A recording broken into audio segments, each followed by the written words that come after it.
बिस्मिल्लाहिर्रहमानिर्रहीम अस्सलाम वालेकुम वेलकम तुहद बे एक लट सान यूट्यूब चैनल पे ये नाव कुक विद अमरीन आज कर बह तुह शेयर मटर तो aalवन हज रेसिपी स्टार्ट करने ब्रो अगर तुम चैनल पे नई छो चैनल करो सब्सक्राइब तो वीडियो वो एंडस तम चलो करो अजिच रेसिपी स्टार्ट ये मे aalव निम मे थम छलित तो मे थम आबस मज बे निमुत मे मटर बे निमुत गंड करो गड मटर वन बॉयल ताकि गि सॉफ्ट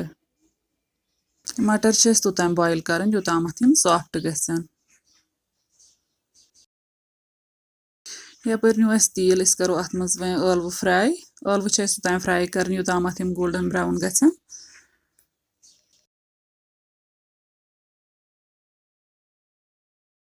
aalव गई तन फ्राई तो कड़ो वन नबर अकिस प्लेटस पे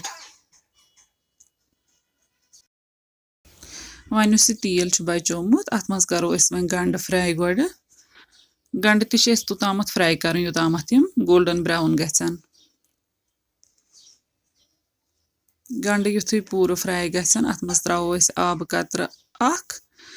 तो बे त्रोस कह मसाल अत मज त्रो गोड रोहन पेस्ट चमच बे त्रो नम पाउडर्ड मसाल मे निमित नून लिद्र चमच मरचवांगन चमच बदियान पाउडर चमच तो दानवल पाउडर चमच यम त्रो अथ सत करो असल पे मसाल वन फ्राई मसाल गई तन फ्राई असल पे तो अत मज करो वन मटर थमित बॉयल कर ऐड तो करो थोड़ा सा फ्राई ज्यादा फ्राई कर नत दड़ान तम सत 1-2 मिनट मटर फ्राई करने पत करो अत मज जामुत दोद कप ऐड तो करो असल पे मिक्स तो करो तोतान वेट योताम ये फ्राई गत नीर तेल वापस तो आब गस बिल्कुल ड्राई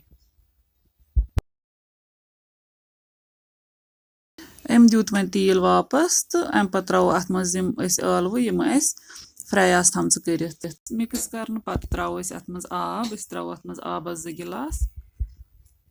आब तम हिसाब ऐड कर ये हिसाब सिन ज्यादा तो ज्यादा आब कम तो कम आब